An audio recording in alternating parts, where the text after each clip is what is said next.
अगर हम जिना के साथ जाते और अगर उस वक्त हम सब मुसलमान जिना के साथ जाते, ये एहसान तो हमारा हुकूमत को मानना चाहिए।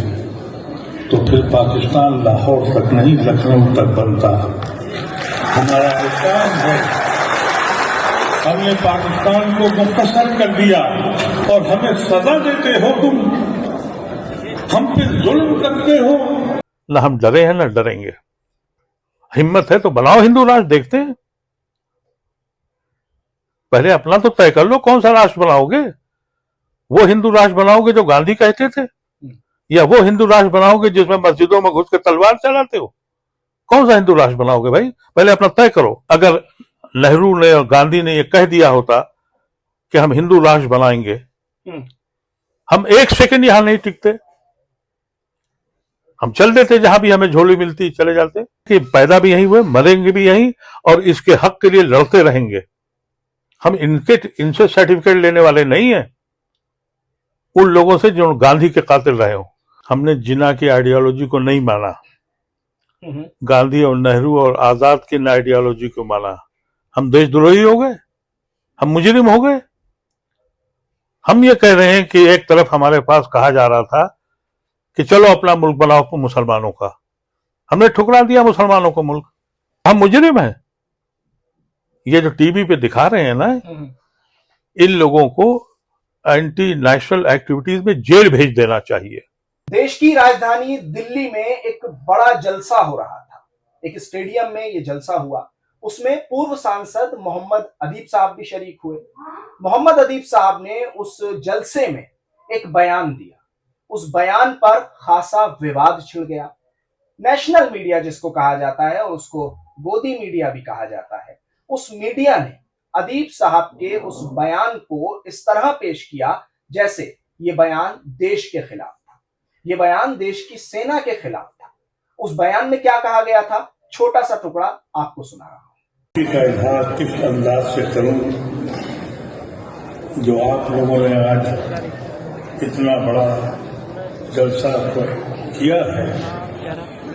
जैसा भी कहा गया, मुझे भी बड़ा कंफ्यूजन था और मैं भी बड़े फिक्र में था कि कौन से लोग हैं जो इतनी बड़ी हिम्मत कर रहे हैं, इतने बड़े हॉल में, आज के दौर में जहां इंसान इतना बेफिक्र हो गया है, बेहिस हो गया है, जिसको सिर्फ अपने लिए जिंदा रहना है, जो मिल्लत के लिए, जो कौम के लिए, जो इंसाफ के लिए बोलने को तैयार नहीं है, कैसे इतने लोग आ जाएंगे? बहुत मसरत है। मैं मुख्तसर बिल के बारे में बता दूं आपको। मैं तकरीबन 80 साल पूरे कर रहा हूं जिंदगी के। 50 साल से ज्यादा सियासी गलियारों में घूमा हूं। मैंने बहुत तब्दीलियां देखी हैं। कभी हम इस मुल्क में अपनी बस्तियों में भाइयों की तरह रहते थे, आज हम उसी इलाके में एक गुनहगार की तरह बस जिंदगी बसर कर रहे हैं। अब तो देशद्रोही भी हो गए। हमने ऐसे ऐसे लोगों को देखा जो हमारे साथ थे और फिर अपनी सियासी जिंदगी बनाने के लिए हमको किस्मत के हवाले कह गए। जो लोग पाकिस्तान चले गए, उसका इल्जाम हमें दिया गया। हम मानते हैं जो पाकिस्तान गए वो महावीर हो गए, अपनी जिंदगियां बना ली, लेकिन हमने तो अपना खून बांटा था।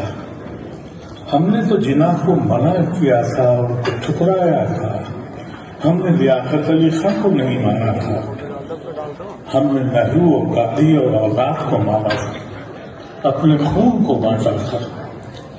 अगर हम जिना के साथ जाते और अगर उस वक्त हम सब मुसलमान जिना के साथ जाते, ये एहसान तो हमारा हुकूमत को मानना चाहिए। तो फिर पाकिस्तान लाहौर तक नहीं लखनऊ तक बनता। हमारा एहसान है, हमने पाकिस्तान को मुख्तसर कर दिया और हमें सजा देते हो तुम, हम पे जुल्म करते हो। अब तक जितने भी हमारे ऊपर हमले हुए हैं, सबसे बड़ा हमला आपकी औकात का है। हमको लिंच किया गया, हम पे फसाद हुए, हमारे घरों पर बुलडोजर चले। हम इसलिए नहीं बोले कि मेरा घर तो महफूज है, क्योंकि हम अपनी जिंदगी के लिए जीते हैं। लेकिन आज हमारे पास अब कुछ भी नहीं बचा। आप लोग हमारी कुव्वत हैं। हमने सबसे ज्यादा जो मुसीबत झेली है वो ये है कि अब हमारी हैसियत नहीं रह गई।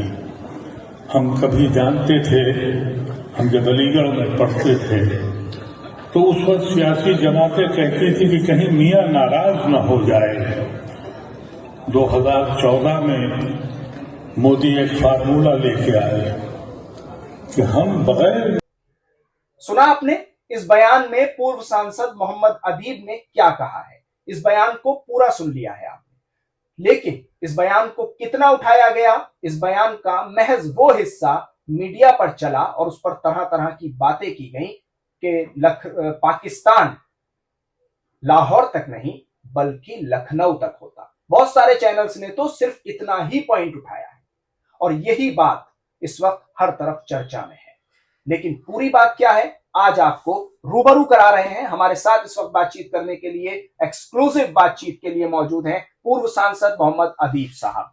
अदीब साहब, आपका एक बयान बहुत चर्चा में है और एक तरह से कहा जाए तो पूरी कंट्रोवर्सी फैली हुई है कि आपने एक ऐसा बयान दिया है जो देश के खिलाफ है। आपने अपने बयान में कहा है कि अगर मुसलमान जिन्ना के साथ चले जाते, उसको स्वीकार कर लेते, तो पाकिस्तान लाहौर तक नहीं बल्कि लखनऊ तक होता।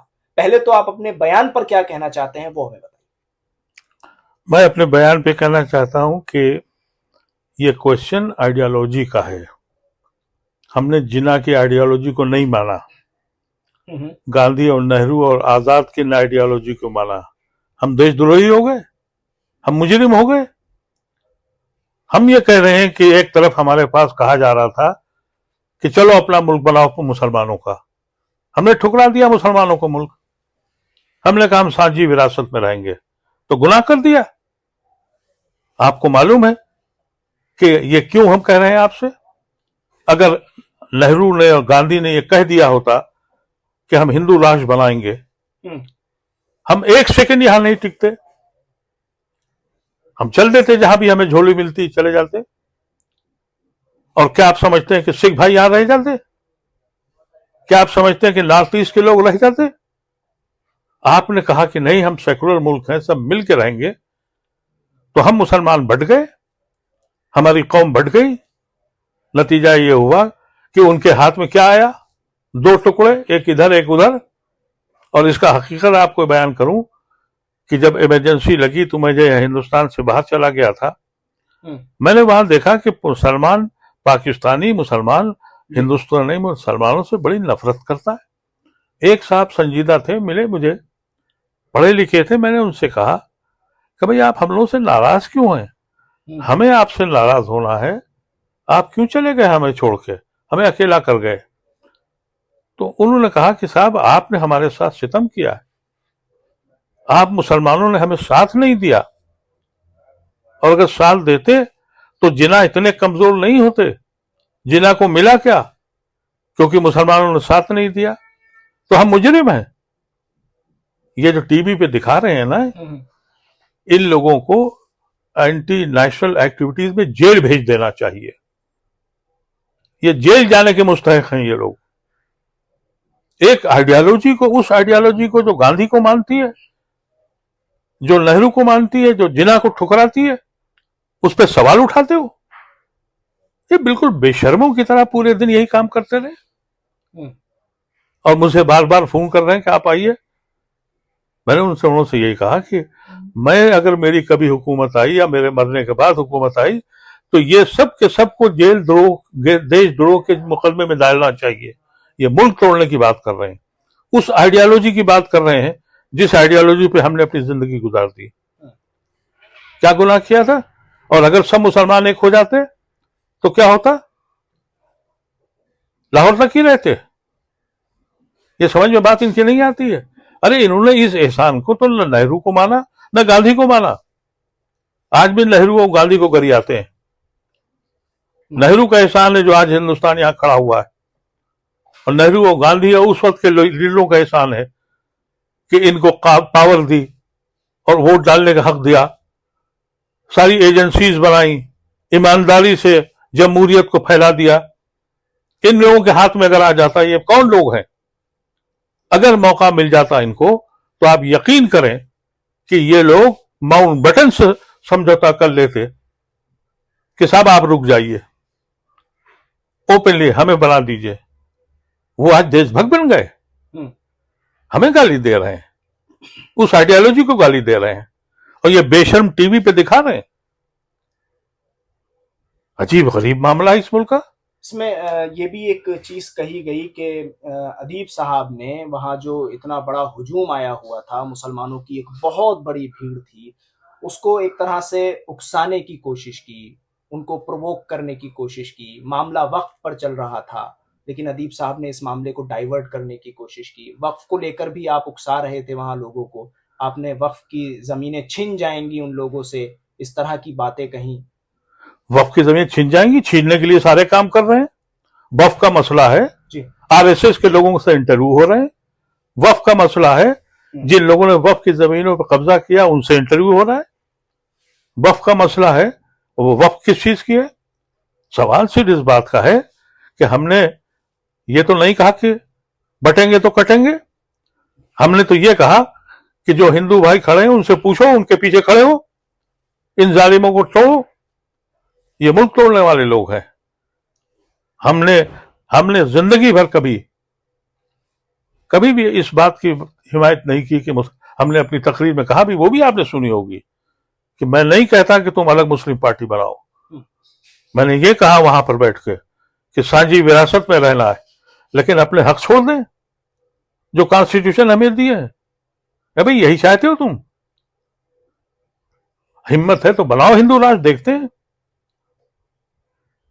पहले अपना तो तय कर लो कौन सा राष्ट्र बनाओगे। वो हिंदू राष्ट्र बनाओगे जो गांधी कहते थे, या वो हिंदू राष्ट्र बनाओगे जिसमें मस्जिदों में घुस के तलवार चलाते हो? कौन सा हिंदू राष्ट्र बनाओगे भाई? पहले अपना तय करो। अदीब साहब को देश से कितना प्यार है? ये प्यार है कि पैदा भी यहीं हुए, मरेंगे भी यहीं, और इसके हक के लिए लड़ते रहेंगे। हम इनसे सर्टिफिकेट लेने वाले नहीं है, उन लोगों से जो गांधी के कातिल रहे हो। फिर वहां क्या याद दिलाना था आपको, जो आपने पाकिस्तान का जिक्र किया? बताना क्या चाहते थे आप? हम बताना ये चाह रहे थे कि हमने आपने खून को बांटा।